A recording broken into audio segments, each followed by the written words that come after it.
Polymega.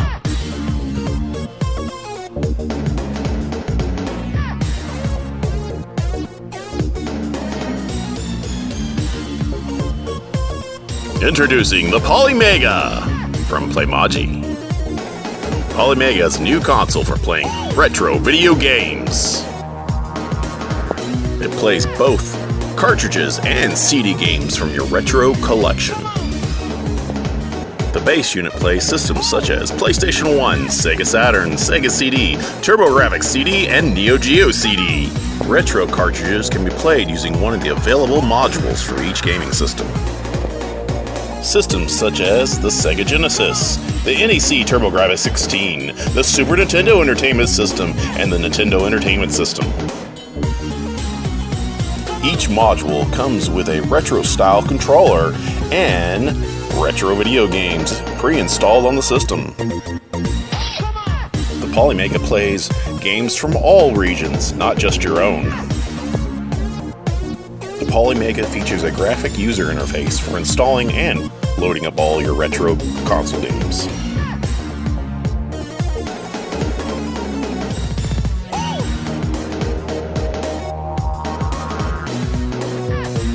Whoa, whoa, whoa, whoa, hold on now. That's not all. Ah, hell. What's that? An alarm? Are we doomed? What is it? What do we do now? Hold on, Uncle Snake. Don't worry, I got this. Polymega now has more blast processing. In fact, it turns out the CPU is updatable. Oh, hell, that's great. Oh, I thought it was going to be another, nuclear bomb or something. Of course, the guys at Polymega do not sponsor, endorse, or recommend updating it. But we're going to do it anyway! Oh, hell, tell me it's not going to blow up. I got me some Arctic MX6 thermal paste. Ooh. This smells kind of good. Hey, saving that for later. I kind of might need it. We're going to be upgrading the CPU to an Intel Core i7 running at 2.40 gigahertz. Does this thing have enough power to launch a nuclear strike? Please tell me it doesn't. I guess it could. I mean, we could just do it with an old DOS computer from the 80s. We're also going to need a screwdriver bit case. Preferably some security bits and a Phillips head and a flathead. Has anybody ever told you have a flathead? Not really. But anyway, we're going to get ahead here with the Polymega and get to the internals. It's so sleek and sexy. Not as sexy as me, though. Oh, behave, Uncle Snake, behave. We're just going to flip this bugger over just like a ghost trap. Get to these innards. Oh, look, rubber feet. We got to remove those first. Ah, much better. Now you can see the 6 other security bit screws underneath. Plus there's one over there right beside the solid state drive area. As you can see, they're kind of star-shaped. I don't know the size, but hopefully you'll find the right one. So make sure it's tight, not loose, otherwise you'll strip it. Ah, hell, you don't know the size? Let me look at these. Oh, wait. Is it maybe this one over here by T15? That one might be the first one to start at. Kinda looks about the right size, maybe, possibly. I really don't know. I don't really work on things, but you know, it fits. It's snug. This might be one of them. Careful, Anyway. Uncle Snake. Why did I bring you along on this project? Ah, hell, the security one over there by the solid state drive is even smaller. But wait, I think this one might fit. At least it's not as small as your ego. Yeah, this little hole right here is where it just came out of. Right by the solid state drive area. This is number 7 screw, right? 1, 2, 3, I forget how to count. Oh, yeah, there's 6 screws. Definitely 6 plus 7. Yeah, 7. 7 screws. Careful, Uncle Snake. Don't get them out of order. Those big ones got to be at the back of the unit. Here, let me take over so it don't break anything. As you can see, you just lift up the unit's top very gently. Don't pull those cords, man. One's the Wi-Fi antenna, the other one's the eject button, I believe. Don't break them. Once you get the cover up, you can clearly see the Wi-Fi module and the DVD recordable drive. Wow, it actually can record? I wonder if that's going to be a future feature.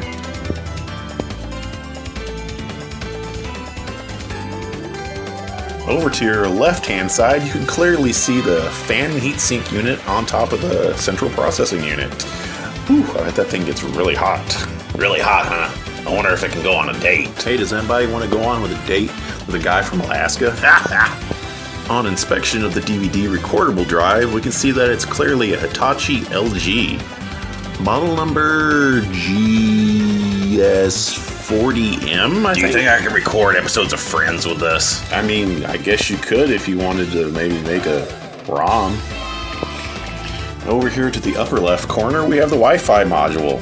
This is for getting updates, the potential online store that's getting ready to launch soon, and maybe even online play. Things like that. Hey, can we play Ectosolid online? Anyway, let's get to work. Over here, under the fan and heatsink area, you're going to have 4 Phillips head screws. Each are spring compressed.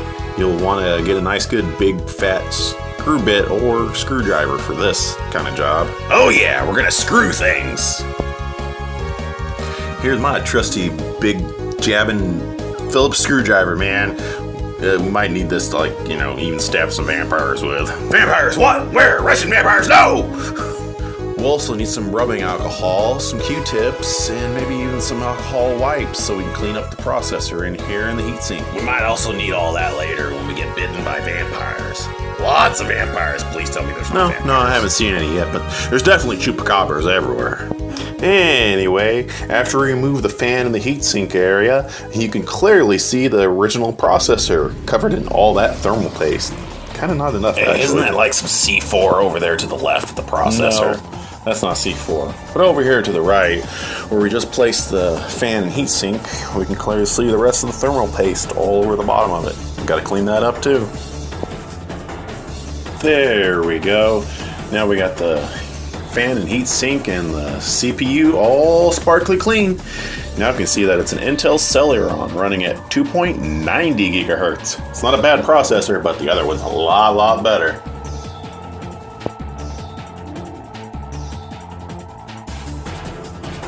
Now we're going to dislodge that Intel Celeron by pressing down and then left on the little arm that holds down the brace. It'll just pop right up after you get it out of the air. I'm holding my arm up too, right in the air with a screwdriver, just in case of vampires. Anyway, just flip that arm all the way towards you, and you'll be able to just pop that brace right up. Kind of like a piece of toast, almost. After the brace pops up, you'll be able to easily remove the central processing unit. Make sure to pay attention to the right upper corner of it where there's an arrow marking, because that's the exact same way we're going to put in the next one when we take it on out. What if the arrow is just pointing towards danger, though? The only danger we have to worry about is frying the whole processor unit. That would be bad.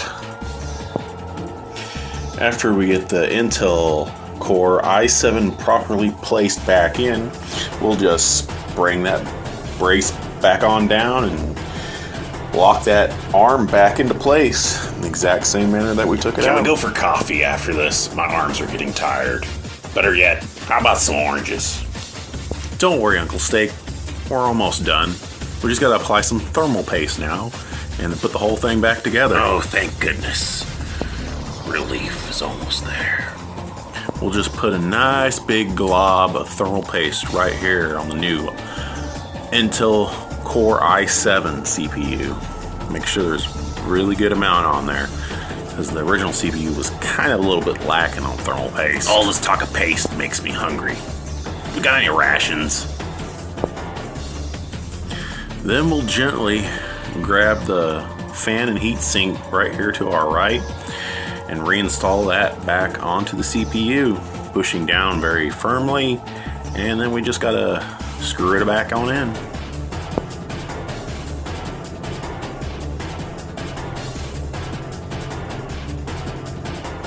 We just need to apply some pressure onto these spring screws so that they lock down into place into the sockets underneath, and then we'll hand tighten them one by one down all the way. Then we'll go back over the screws one by one a little bit at the end and apply a little bit of more pressure to them until they completely stop turning. Hey, I think we're done. Now we just put it back together, right? Yep. Now let's go plug it back in and power it on up and test it on out. Let's see what it does. Either it'll blow up or it'll be, well, faster, bigger, and better. It's not doing anything. All I see is a black screen with white. It says input. I think we broke it. This is not good. Oh, stop your belly aching. It's just booting. Takes a bit, like a minute or so. Maybe less. Sometimes a minute is just too long. Sometimes a minute is all you have left in life. Something like that. Regardless, it's still booting. It should be popping up any second now. The Polymega logo. And then it should continue on from there.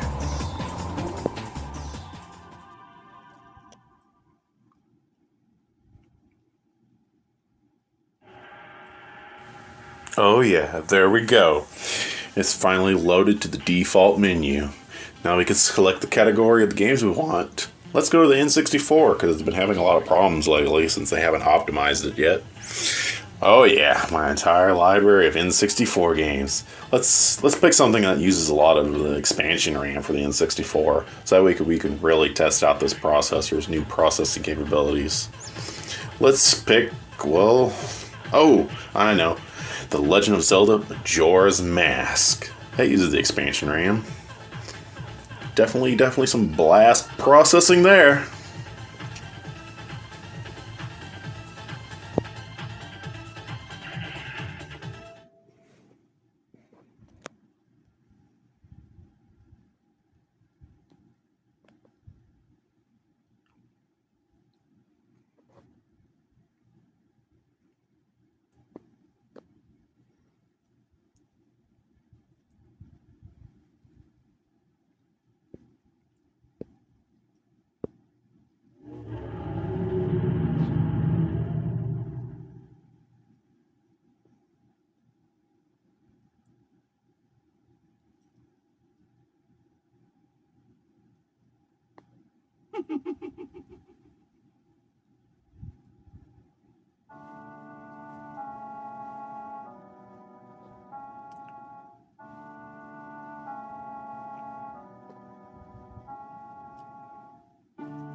Well, N64 games are playing very smooth now. No jittering, no RAM access issues. System hasn't blown up either yet, so I think we're good to go.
We're the best, we're the beautiful, we're the only Ghostbusters. We're back!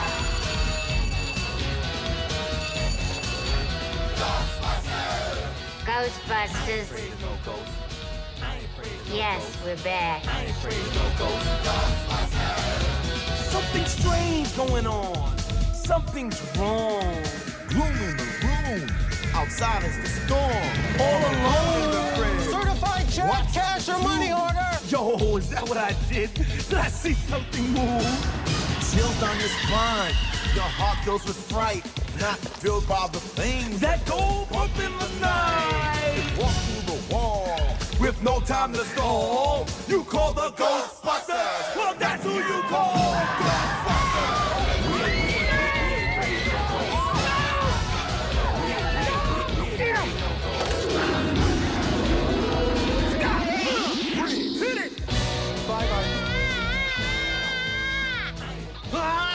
What is it, honey? It's that darn ghost again. He just won't leave us alone. I guess we're just going to have to move. No, wait!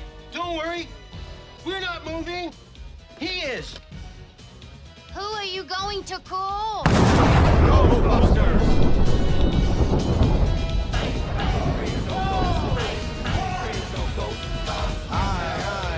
I remember the time I visited the grave. My life on the line, only my life to save. All by myself, with no one around. Did not understand a hand coming out the ground. I knew it wasn't mine, it was somebody else. But I didn't care, G, I just need for help. Then, Ghostbusters! Pack strapped to their back, screaming, Ghostbusters! Ghostbusters attack! He ain't lying. Boy, it smells like somebody took a big... Ghostbusters of any G-H-O-S-T. I ain't afraid of no ghost. I ain't afraid of no ghost. With our special half-price service plan. What? Hold on. Half price? Have we all gone mad? I guess so, Pete, because that's not all. Tell them, Egon. Oh, you mean the Ghostbusters hot beverage thermal mug and free balloons for the kids? Go, go, go!